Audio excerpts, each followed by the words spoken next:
কুবরা নাই, নবীর পাশে খাজা আবু তালেব নাই, নবীর পাশে নবীজিকে যারা এতদিন পর্যন্ত লালন পালন করছে তারা এমন একটি পরিস্থিতিতে নবীর পাশে নাই। এমন একটা পরিস্থিতির বর্ণনা এই চতুর্থ অধ্যায়ের মধ্যে আপনাদের সামনে পেশ করা হবে ইনশাআল্লাহ। দোস্ত, এই 4 নাম্বার স্তরটি বর্ণনা করার আগে একটু জিকির করি, লা ইলাহা ইল্লাল্লাহ। ঠান্ডা হয়ে গেছে না?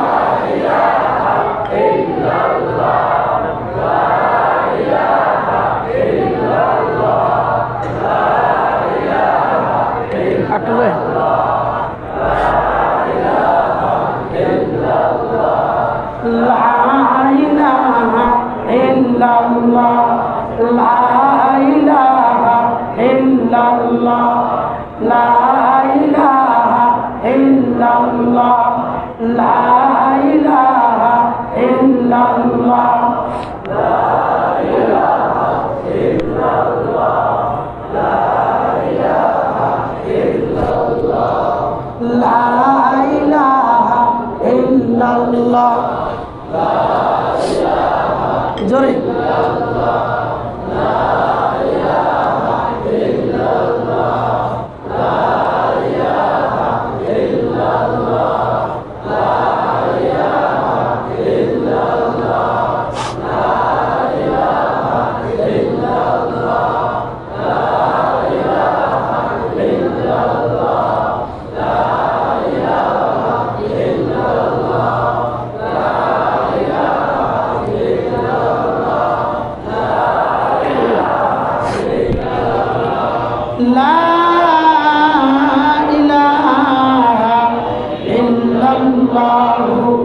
মুহাম্মাদুর রাসূলুল্লাহ সাল্লাল্লাহু আলাইহি ওয়াসাল্লাম। দোস্ত, মাক্কি জীবনের কয়টি স্তর আপনারা শুনলেন? 3টি। গোপনে দাওয়াত, প্রকাশ্যে দাওয়াত, ইমানি পরীক্ষা। 4th নাম্বার ভয়ঙ্কর পরিস্থিতি। ইতিহাসবিদগণ, মুহাদ্দিসিন কেরাম এই শব্দগুলো ব্যবহার করছেন। ভাইজান, ইমানি পরীক্ষা আগেরটাও ছিল, এটাও পরীক্ষা, কিন্তু এখানে ইমানি পরীক্ষা না লেখা লাগছে কি ভয়ঙ্কর পরিস্থিতি। কেন লাগছে? আরে, আপনি যদি বিদেশের জমিনে একটা বিপদে পড়েন, অসুস্থ হয়ে যান, আর সেখানে যদি আপনার মা, বাবা, ভাই, আত্মীয় স্বজন কাউকে আপনি দেখেন না, এই পরিস্থিতিটা করোনায় মানুষকে শেখাই দিছে। আরে বাবা ময়রা বিছনায় পড়ে রয়েছে, হাত বাঁকা হয়ে রয়েছে, কিন্তু করোনার ভয়ে ছেলেরা কাছে যায় নাই, হাতটা সোজাও করে নাই। আরে এমন একটা জানাজা হয়েছে যে অনেক মানুষকে এইভাবে এই খাটিয়া থেকে একটা যে কোনো জিনিস দিয়ে ঠেলা দিয়া কবরে ফেলাই দিছে। কিয়ামতে হাসরের ময়দানে আমার আল্লাহ যে বলছেন, ইয়াউমা ইয়াফিরুল মারউ মিন আখিহি ওয়া উম্মিহি ওয়া আবিহি ওয়া সাহিবাতিহি ওয়া বানিহি। কিয়ামতের ময়দানে মানুষ তার বাবার থেকে, ভাইয়ের থেকে পলায়ন করবে, বাবা তার ছেলের থেকে পলায়ন করবে। এটার দৃষ্টান্ত বোঝেননি মেয়েরা? দুনিয়ায় বোঝা যায়নি, সামান্য একটু করোনা, বরঞ্চ আমরা দেখছি আল্লাহর উপর ভরসা রাখিয়া যারা করোনা রোগীদেরকে গোসল করাইছে, যারা তাদেরকে সেবা করছে, যারা তাদেরকে জানাজা দিছে, আজও তারা জমিনে সুস্থ আছে। আছে না নাই? হইতেও পারে। এতটুক ভয়ের কারণে কলিজার টুকরা জন্মদাতা পিতা মৃত্যুবরণ কইরা এরকম বাঁকা হয়ে রয়েছে। ছেলে তার কাছে গেল না, মা জমিন থেকে বিদায় নিচ্ছে, সন্তান তার কাছে নাই, জানাজার ময়দানে ভয়ের কারণে যায় না। কারণ যদি কেউ বলে তুমি তো সন্তান একটু ধরো, কি বলবে তখন? এই ভয়ে সন্তান থেকে পলায়ন করে। দোস্ত, বিদেশের জমিনে যে সমস্ত সোনার পুতুল বিদেশের জমিনে যায়, তারা কিন্তু কেউ এই মরার বাক্সে এই কাঠের বাক্সে মরা লাশ হয়ে জমিনে, বাংলার জমিনে নিজের ছোট্ট ছোট্ট সোনা মণিদের কাছে ফেরার জন্য তারা কিন্তু বিদেশের মাটিতে কেউ যায় না। যদি জানতো বিদেশের মাটিতে এই যে রওনা দিলাম, আমার ছোট্ট সোনামণির সামনে আর কোনোদিন আসতে পারবো না, কথা বলতে পারবো না, মরা লাশ হয়ে বাক্সর মধ্যে ফেরতে হবে, তাহলে কিন্তু আসমানের তারকা তার হাতে দিলেও কিন্তু সে বিদেশে যাইত না। দোস্ত, বিদেশের মরণটা তুমি তো জানো না।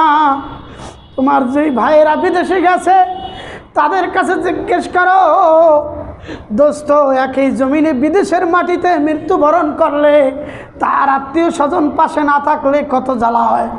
এমন জ্বালা যদি হয়, রসুল কত জ্বালা যন্ত্রণা সহ্য করছেন, যারা রসুলের ছোট্ট জীবনী বর্ণনা করছেন হয়তোবা তারা বলছেন রসুল যেদিন খেলার মাঠের থেকে কান্নাকাটি করেছিল, তখন আবু তালিব, খাজা আব্দুল মুত্তালিব 5 জনের কাফেলা দিয়ে নবীজিকে যখন নবীজির বাবার কবর জিয়ারতের জন্য পাঠাইছিল, আজও আছে আবওয়া নামক জায়গায় নবীজির মার কবর। বাবার কবর জিয়ারত করার থেকে ফেরার পথে মাকে সেখানে রেখে তিনি চলে আসেন। যাতনার পরে যাতনা, আবার 8 বছর বয়সে যেই দাদা লালন পালন করতেন তিনিও বিদায় নিলেন। কত বড় যাতনা! তারপর থেকে নবীজিকে সর্বদিক থেকে দেখাশোনা করতেন মাত্র 2টা লোক। তার নাম হইল খাদিজাতুল কুবরা রাদিয়াল্লাহু তাআলা আনহা। তিনি মক্কার বড় ধনী ছিলেন, সরদার ছিলেন। সমস্ত টাকা পয়সাগুলো রসুলের ইসলাম প্রচার করার জন্য কোরবানি করে দিয়েছিলেন। আর ছিলেন খাজা আবু তালিব। এই 4 নম্বর অধ্যায় যখন শুরু হইল, তখন খাদিজাতুল কুবরা দুনিয়ার থেকে বিদায় নিলেন। রসুলকে যখন কেউ মারত, রসুলকে যখন কেউ রক্তাক্ত করত, তখন রসুল ঘরে গেলে খাদিজাতুল কুবরা কাপড়ের আঁচল দিয়ে রসুলের রক্ত মুছে দিত, রসুলের চোখের পানি মুছে দিত, রসুলের হাত পা মুইসা রসুলকে তেল পানি দিয়ে দিত। অদস্ত বাহিরের যত টেনশন পেরেশান আছে, যদি আপনি ঘরের মধ্যে যান, স্ত্রী নাক্কার থাকে, আপনাকে যদি খেদমত করা শুরু করে, হাদিসের মধ্যে নবীজি বলেন যেই স্বামী ঘরের মধ্যে আসার পর তার স্ত্রীর ব্যবহারে স্বামী শান্তি পাবে, আল্লাহ পাক ওই স্ত্রীর জন্য জান্নাতের ঘোষণা দিয়েছেন। কেন দিয়েছেন দোস্ত? খাদিজাতুল কুবরা সেই দৃষ্টান্ত স্থাপন করে গিয়েছিলেন। নবীজি যখন কোথাও থেকে আসতেন, তখন সর্বপ্রথম খাদিজাতুল কুবরা তাকায় থাকতেন, দরজার পাশে দাঁড়ায় থাকতেন। কোনোদিন খাদিজাতুল কুবরার দরজা খোলার জন্য 2 বার ডাক দিতে হয় নাই। একদিন গভীর রজনীতে রাসূল আয়েশা খাদিজাতুল কুবরাকে আসতে ডাক দিছে। কাফেররা যদি শুইনা ফেলায়, আস্তে ডাক দেওয়ার পর খাদিজাতুল কুবরা আস্তে দরজা খুলে দিছে। নবীজি বলতেছে, খাদিজা তুমি রাত্র ভৈরা কি করছো? তুমি কি ঘুমাও নাই? তোমাকে বলার সাথে সাথে তুমি কেমনে দরজা খুললা? বলতেছে, ওগো নবী, চারদিকে আপনার শত্রু, না জানি আপনাকে কোথায় শত্রুরা কষ্ট দেয়। আমি যদি ঘুমাই থাকি, আপনি বাসায় দরজার সামনে এসে কষ্ট করবেন। এজন্য যেদিন থেকে আপনি জাবালে নূরে কোরআন নাজিল হয়েছে, সেদিন থেকে আমি খাদিজাতুল কুবরা, রাত্রি আপনি বাইরে গেলে আমি বিছনায় পিঠ লাগাই না, দরজার সাথে ট্যাক লাগাই আমি দাঁড়ায় থাকি। এই খাদিজাতুল কুবরা দুনিয়ার থেকে বিদায় নিলেন 4th অধ্যায়ে। কিছুদিন পর খাজা আবু তালিব, যিনি ছিলেন রসুলের এতদিন পর্যন্ত ছায়া দিয়ে রাখছেন, ঘোষণা দিয়েছিলেন, ও কাফেররা, আমি একজন কাফের, কিন্তু মুহাম্মদ কিন্তু আমার ভাতিজা। একটা রক্ত থাকা পর্যন্ত একজন কাফের সে যদি এই ঘোষণা দিতে পারে, তোমার নবী আমার নবী, তোমার নবীর রক্ত আমার শরীরে আছে, ও দোস্ত তোমাদের শরীরে সেই নবীর রক্তের একটা ফোঁটা আছে। তোমাদের জীবন থাকতে নবীকে কোনো নাস্তিক মুরতাদ কোনোদিন ব্যঙ্গ করতে পারবে না, করতে দেওয়া হবে না, যতদিন পর্যন্ত মুসলমানের জীবন টিকে থাকবে। ঠিক কিনা বলো?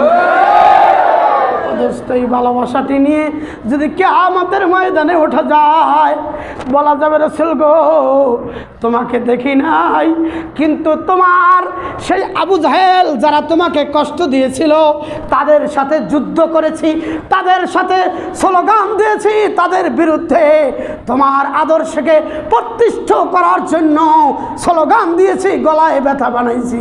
ও দোস্ত এই কথা যদি ছোট্ট একটি কথা কিয়ামতের ময়দানে বলা যায়, তোমার নবী আমার নবী কোনোদিন তোমাকে ফলায়া সামনে যাইতে পারে না, ঠিক কিনা? খাজা আবু তালেবের ইন্তেকাল হয়ে গেল। এইবার কাফেররা বড় উল্লাস, মাতাল হয়ে গেল, কারণ নবীজিকে দেখার মতো আর কেউ নাই জমিনে, পাহারা দেওয়ার মতন কেউ নাই। জমিনটা এত সংকীর্ণ হয়ে গেল।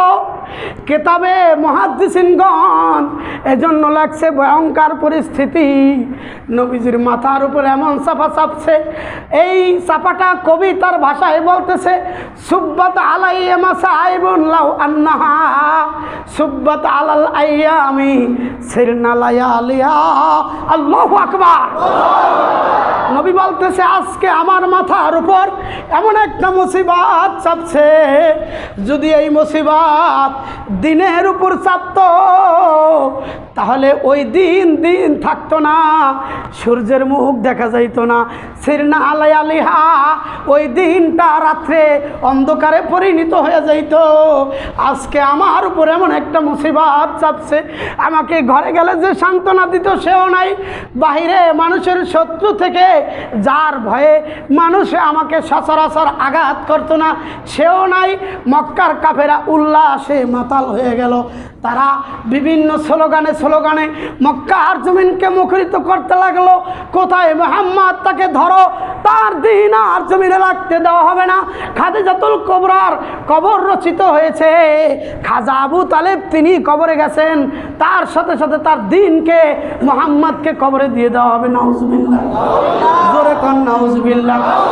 এমন একটা করুণ পরিস্থিতিতে নবীজি দেখেন ডানেও সেই সংকীর্ণ, বামেও সেই সংকীর্ণ, সামনেও সংকীর্ণ, পিছেও সংকীর্ণ, কোনো দিক কোনো রকমের কোনো অবস্থান নাই। নবীজিকে এমন জ্বালা যন্ত্রণা দেওয়া শুরু করলো, নবীজি যখন নামাজের সেজদায় যাইতেন তখন এই কাফেররা গরুর নাড়ি ভুড়ি এগুলো নবীজির মাথার উপর নামাজের মধ্যে দিতে লাগলো। বিভিন্ন কেতাবে বড় লম্বা ইতিহাস আনছে, এই ইতিহাস বর্ণনা করা এত ছোট্ট সময়ের মধ্যে সম্ভব না। অদস্ত নির্যাতন ভোগ করতে করতে করতে করতে নবীজি সিদ্ধান্ত নিলেন কাবা শরীফ থেকে 80 কিলোমিটার, যারা গিয়েছেন তায়েফের ময়দানে হজ করতে যাওয়ার পর, যারা তায়েফের জমিনে গেছেন, 2 বার নসিব হয়েছে গিয়েছিলাম, মালিক তোমার নবীর সেই তায়েফের ময়দানে গমন করার কারণে তুমি আমাদের সকলকে মাফ করিয়ে দাও। অদস্ত নবীজি তায়েফে যখন গেলেন দীর্ঘ 1 মাস পর্যন্ত ইসলামের দাওয়াত দেওয়া তিনি শুরু করলেন, কিন্তু একটা মুসলমান নারী পুরুষ কোনো মুসলমান নবীজির ডাকে কোনো কাফের সাড়া দিল না, মুসলমান হইল না। কিন্তু অপরদিকে নবীজি তখন ওই তায়েফে 3 জন ব্যক্তি ছিল সর্দার, একজনের নাম ছিল হাবিব, আর একজনের নাম ছিল আব্দুল, আর একজনের নাম ছিল মাসউদ। এই 3 ভাই ছিল সর্দার। তাদের কাছে নবীজি দাওয়াত দিলেন, দাওয়াত দেওয়ার পর নবীর দাওয়াত গ্রহণ করলো না, প্রত্যাখ্যান করিয়া তখন তায়েফের ছোট্ট ছোট্ট বাচ্চাদেরকে নবীর পিছনে লাগাই দিল। এবার বাচ্চাগুলো অদস্ত নবীজিকে এমন কায়দায় পাথর মারা শুরু করলো। রাস্তায় পাথর মারতে মারতে নবীজির বরকতে শরীর, মোবারক শরীর, যেই শরীরের উপর একটা মশা মাছি বসা পর্যন্ত হারাম, এমন একটা শরীর, এমন একটা শরীর যেই বরকতে শরীরের কত দাম। মুহাদ্দিস 6 লক্ষ হাদিসের হাফেজা ছিলেন আম্মাজান আয়েশা সিদ্দিকা। কত লক্ষ? ভুল বলছি, 6 লক্ষ নয়, 4 লক্ষ। কত লক্ষ? অদস্ত আমরা মাওলানা হয়েছি, মুক্তি হয়েছি, একটানা 50টা হাদিস বলা কিন্তু কঠিন ব্যাপার, ঠিক কিনা? কিন্তু আম্মাজান আয়েশা সিদ্দিকা 4 লক্ষ হাদিসের হাফেজা ছিলেন। তিনি একদিন বর্ণনা করতেছেন, আমার নবীকে আমি গোসল করাইতেছি। গোসল করানোর সময় এরকম চৌপায়া জলচকি বলে, জলচকি, এই জলচকির 4টা খুরা থাকে। কয়টা খুরা? 4টা খুরা। এই খুরার উপর নবীজি বৈশা গোসল করতেছে। আম্মা জান আয়েশা সিদ্দিকা পিছনের থেকে পিঠের উপর ডলতেছে, মাজতেছে। এমন সময় নবীজি দেখতেছে ওই জলচকির নিচ দিয়া পানির সাথে রক্ত যাইতেছে। নবীজি বলতেছে, আয়েশা কি ব্যাপার, পানির সাথে কেন রক্ত যায়? বলতেছে, নবীজি গো, আপনাকে তায়েফের বাচ্চারা যেই পরিমাণ পাথর মারছিল আপনার পিঠের উপর, সেই ক্ষত বিক্ষতগুলো আমি দেখতেছিলাম। এমন মুহূর্তে আপনি যখন লাড়া দিছেন, আমার আঙ্গুল মোবারক, পায়ের আঙ্গুল আপনার চকির জলচকির সেই খুরার নিচে পড়ে গেছে। আমি আপনার পিঠের ক্ষতগুলো দেখিয়া অবাক হয়ে গেলাম। যেই নবীর পিঠের উপর মশা পড়া হারাম, এই নবীকে জমিনের মানুষে কীভাবে এবার পাথর মারল, এই দিকে খেয়াল করি আমার আঙ্গুল ফাইটা গেছে, এটা আমি খেয়ালও করি নাই, আর লাড়া দেই নাই।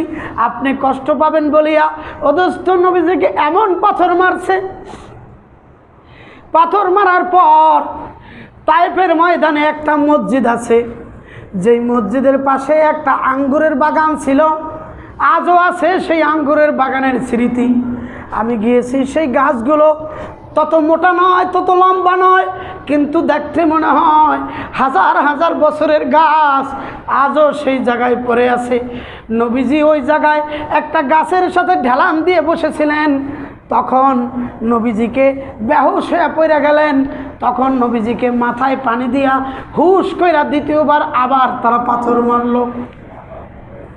নবীজি দ্বিতীয়বার আবার বেহুশ হইয়া জমিনের মধ্যে পড়ে গেলেন। আবার তাকে হুশ করিয়া তৃতীয়বার পাথর নিক্ষেপ করলো। এভাবে নবীজি যেই জায়গা দিয়া তায়েফ থেকে ফিরেছিলেন, তায়েফের জমিনে সেই জায়গা দিয়ে যাওয়ার সময় ওই জায়গা দিয়া আসার পথে আজও সেই পথটা স্মৃতি হিসেবে পড়ে আছে। ওই তায়েফের জমিনের যেই পাথর নিক্ষেপ করার অবস্থাটা নবীজি বর্ণনা করেছিলেন। মদিনার আগমনের, হিজরতের আগমনের সময় মদিনার যে সমস্ত সাহাবীরা এবং মদিনার সন্তানগুলো নবীজিকে পাওয়ার জন্য অপেক্ষায় ছিলেন, নবীজি মক্কার থেকে হিজরত করিয়া মদিনায় আসবেন, তার অপেক্ষায় মদিনাবাসী বছর বছর পর্যন্ত অপেক্ষা করতেছিল। তারা মদিনার থেকে প্রতিদিন সকালবেলা শহর থেকে বের হয়ে সামনে আসিয়া কেউ গাছে, কেউ পাহাড়ে উঁচা জায়গায় উঠিয়া অপেক্ষা করতে থাকতো কোন দিন আখির জামানার নবী মদিনায় আসবে আর মদিনার মাটি সোনার মাটি হবে। একদিন নবীজি আবু বকর সিদ্দিক রাদিয়াল্লাহু তাআলা আনহুকে সাথে নিয়ে যখন মদিনায় ঢুকবেন, মদনী জীবন আমার নয়, মক্কি জীবন আমার, এই কথাটা বলেই আমি মক্কি জীবনের ইতি টানতেছি। মক্কি জীবনটা বোঝার জন্য এই কথাটা আমি শুধু উদাহরণ দিতেছি। যখন নবীজি মদিনার মধ্যে ঢুকছেন, তখন মদিনার ছেলেদের দিলের খুশিতে আনন্দের বন্যা লাগিয়ে গেল। খুশিতে তারা পাঠ করতে লাগলো, তারা খুশির গান গাইতে লাগলো। তলাল বাদরু আলাইনা মিন সানিয়াতিল বিদা ওয়াজাবাত শুকরু আলাইনা মাদালিল্লাহিদা। এই গান বাচ্চারা গাইতে লাগলো, আনন্দে তারা মাতাল হয়ে গেল। নবীজি ঘোড়ার পিঠের থেকে লাফ দিয়ে নিচে নামলেন, নাইমা বাচ্চাদের মাথার উপর হাত রাখলেন। হাত রাখিয়ে নবীজি হাউমাউ করিয়া কান্না শুরু করলেন। নবীদের কান্না দেখিয়া বাচ্চারা আনন্দে উল্লাস করতেছিল। সমস্ত বাচ্চাগুলো আনন্দ ছাড়িয়া কেন যেন সমস্ত বাচ্চাগুলো নবীজির সাথে সুর মিলাইয়া হাউমাউ করে কান্না শুরু করিয়া দিল।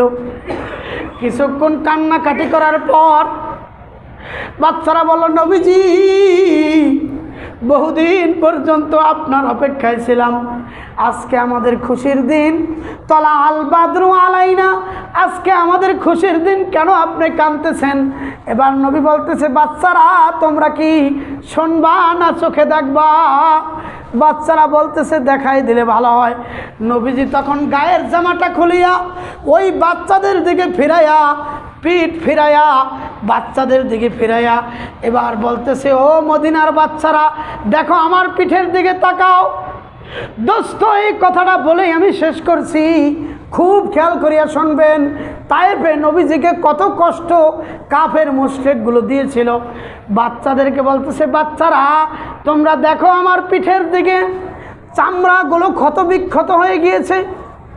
তোমাদের কাছে একটা আমি ওয়াদা নিতে চাই, ও মদিনার বাচ্চারা, তায়েফের ছেলেদের মতো তোমরা আমাকে কোনো দিন এভাবে পাথর মারবা নাকি? তায়েফের ছেলেরা আমার শরীর যেভাবে ক্ষত বিক্ষত করেছে, তোমরা এভাবে আমাকে কষ্ট দিবা নাকি? মদিনার সন্তানগুলো হাউমাউ করে করে কাঁদতে লাগলো আর বলতে লাগলো, গো নবীজি এত বছর পর্যন্ত আপনার জন্য অপেক্ষায় ছিলাম, আর আপনার শরীর মোবারক এইভাবে ক্ষত বিক্ষত করে দিয়েছে। আমরা মদিনার সন্তানগুলো আজকে ঘোষণা দিয়ে দিলাম, মদিনার সন্তানদের শরীরের ভিতরে এক বিন্দু এক ফোঁটা রক্ত থাকা পর্যন্ত নবীজিকে পৃথিবীর কোনো কাফের মুশরিক একটা চুল পরিমাণ কষ্ট দিতে পারবে না। মুসলমান আজকে ওয়াদা নিতে চাই, নবীর ভালোবাসা দিলে আছে কার কার? নারায়ে তাকবীর, নারায়ে তাকবীর। আল কোরআনের আলো ঘরে ঘরে জালো, দিলে দিলে জালো, আল হাদিসের আলো। আল্লাহ আপনি কবুল করেন। নবীজির সিরাত শুনে আপনার বান্দাগুলো সময় দিল, এইভাবে সময় দিয়ে আমরা যারা নবীজির সিরাত নিয়ে আলোচনা করলাম, আল্লাহ তোমার নবীর দুঃখের দিনে আমরা ছিলাম না, কিন্তু নবীর দুঃখের কথা শুনিয়া শুনিয়া চোখের পানি ফেলাইলাম, নবীর দুঃখে দুঃখিত হইলাম। তোমার নবীর সৈনিক হিসেবে তুমি একটু ক্যামেরা কইরা নাও আল্লাহ, কালকে আমাদের ময়দানে তোমার নবীর পাশে থাকিয়া যাতে হাউজে কাউসারের পানি পান করিয়া বিনা হিসেবে জান্নাতে তোমার নবীর উম্মত হিসেবে পরিচয় দিতে পারি। আল্লাহ তুমি কবুল মঞ্জুর করো, আমিন। অদস্ত এখন নবীর ভালোবাসা আমরা দিলে রাখবো, ঠিক না?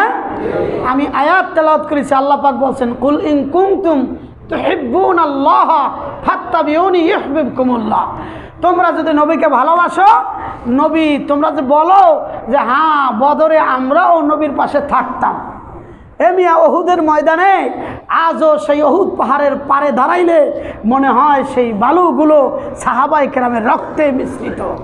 আজও সেই মাকবরায় ওহুদে মনে হয় সাহাবাই কেরামের সেই রক্তের ঘ্রাণ আসে। ও দোস্ত, তুমি সেই যদি সাহাবাই কেরামের অবদান রাখতে হয় তাহলে নবীর অনুসরণ করতে হবে, খাইতে বসতে শুইতে সিরাতে সুরাতে সুন্নাতে লেবাসে পোশাকে নবীর সিরাত আমাদের পালন করতে হবে না দোস্ত? পালন করতে হবে না? কি বলেন? ভাত খাইব, নবীর সুন্নাত পালন করব না? নবী যে একদিন খাইতে বসছেন, ক্ষুধা, অনেক ক্ষুধা, খাইতে বসছেন, তো সাহাবী একজন পেটে খুব ক্ষুধা, এমন ক্ষুধা লাগছে, ক্ষুধার তাড়নায় নবীজি খাইতে বসছেন। এখন ওই সাহাবী আয়সা সালাম দিবে, অনুমতি নিবে, হ্যাঁ 2 মিনিট আছে, আর 28 বাজে, 9:30 শেষ করবো বলছি, ঠিক না? ঘড়ি দেখা ইতি টানছি। তো ওই এত পেটে ক্ষুধার কারণে নবীর কাছে অনুমতি নিবে, তারপরে বিসমিল্লাহ পাঠ করবে, তারপরে খাবার খাইবে, ঠিক না?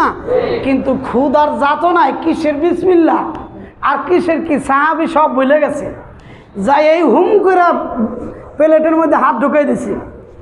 নবীজি খপ করে হাত ধরছে, হুম করে প্লেটের মধ্যে হাত দিয়া নেলা লোকমা একটা উঠে মুখের মধ্যে দিবে এমন একটা পরিস্থিতি, নবীজি থাবা দিয়ে হাত ধরছে।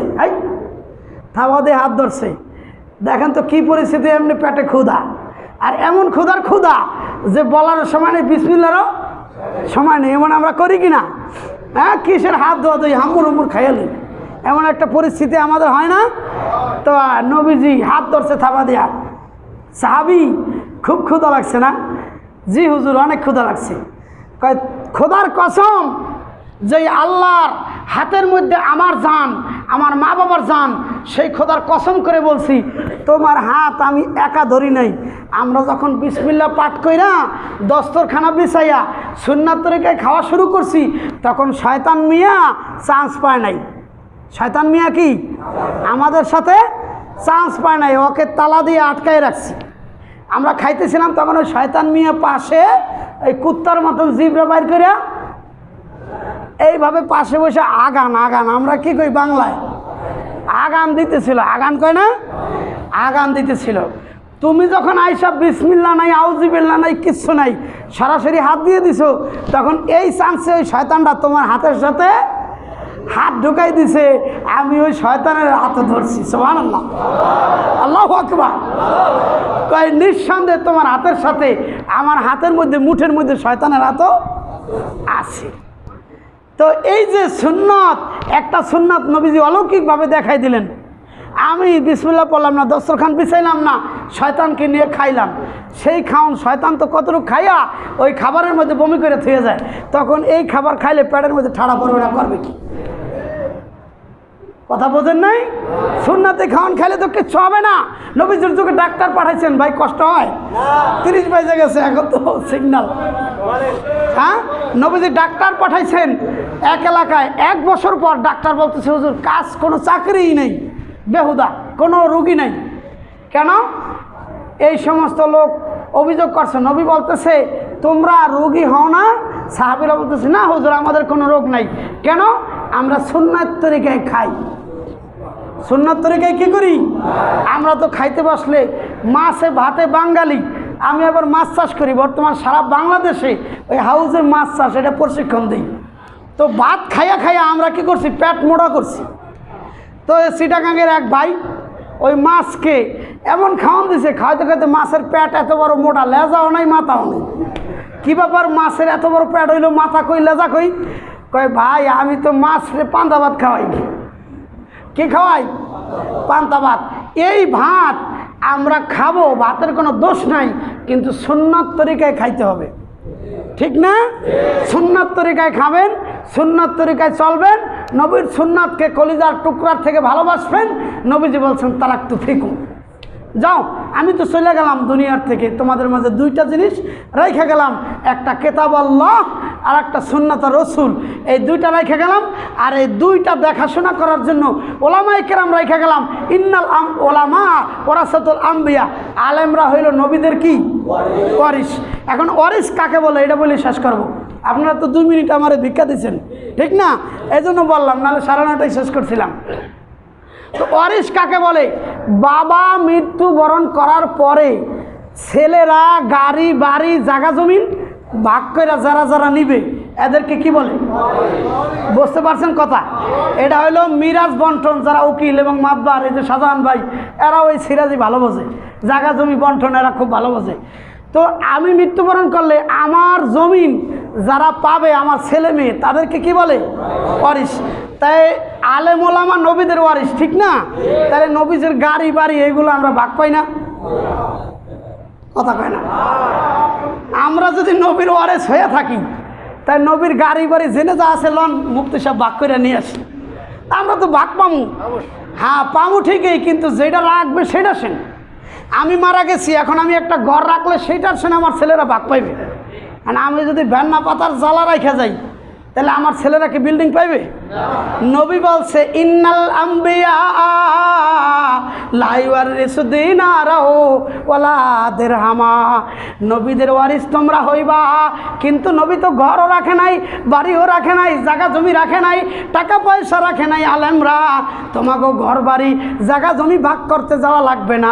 নবী বলতেছে আমি আমার সম্পদ হিসেবে নবী যেই দিন দুনিয়ার থেকে বিদায় নেন, আম্মা আয়েশা সিদ্দিকা রাদিয়াল্লাহু তাআলা আনহা, সেদিন তেনার কোলের মধ্যে নবীজির মাথা ছিল। আম্মা আয়েশা বলতেছে মৃত্যুর সময় আমার নবীর মুখের মধ্যে মেসওয়াক লাগাইয়া আমি নরম করে চাবাই দিছি, এরপর নবী মেসওয়াক করছে, আবার আমি সেই মেসওয়াক নিজে চাবাইছি। আম্মা জান বলতেছে নবীর বিদায়ের সময় আমার ঘরে কিচ্ছু ছিল না, ধার কইরা পাশের ঘরের থেকে তেলের জন্য একটু বাতির জন্য তেল আনছিল, নবী কোনো বাতিও রাইখা যায় নাই। আলেমরা তোমরা ঘর বাড়ি ভাগ করবা কেমনে? নবী রাইখা গেছে কিতাব আল্লাহ ওয়া সুন্নাত রাসূল। নবী বলতেছে আমি ঘর বাড়ি রাখি নাই, আমি রাখছি কিতাবুল্লাহ এবং রসুলের সুন্নাত। তাহলে রসুলকে ভালোবাসতে হলে এই রসুল যেই ওয়ারিস বানায় রেখে গেছে, আপনারা যেমন সন্তানকে ওয়ারিস বানায় রাখেন, ওই ওয়ারিসদেরকে দেখলে ভালোবাসলে যেমন বাবার ভালোবাসা পাওয়া যায়, এরকম নবীকে, নবীর ওয়ারিসদেরকে যদি ভালোবাসেন, ওলামায়ে কেরামের সাথে ভালোবাসেন, সম্পর্ক রাখেন, অথচ কি যে সম্পদ কামাই করবেন এর বর্ণনা এখন দেওয়ার চাপ্টারও না, বিষয়ও না, সময়ও নাই, এমনি সময় শেষ। আল্লাহ পাক রব্বুল আলামিন আমাদেরকে নবীর সিরাত সুরাত, জীবন যৌবন, পারিবারিক রাষ্ট্রীয় জীবন, সামাজিক অর্থনৈতিক সমস্ত স্তরে নিজের মাথার চুল থেকে পায়ের তালু পর্যন্ত প্রত্যেকটি জীবনের পশমের গোড়ায় গোড়ায় নবীজির সুন্নাতকে ফিট করে নবীর বুক ভরা ভালোবাসা নিয়ে যাতে আল্লাহ পাকের দরবারে হাজিরা দিতে পারি, আল্লাহ তাআলা তৌফিক দান করুক, আমিন। ভুল ভ্রান্তি আল্লাহ পাক রব্বুল আলামিন ক্ষমা করুক। আল্লাহ পাক আমাদেরকে কথাগুলো আমল করার জন্য তৌফিক দান করুক, আমিন। আসসালামু আলাইকুম ওয়া রাহমাতুল্লাহি ওয়া বারাকাতুহু।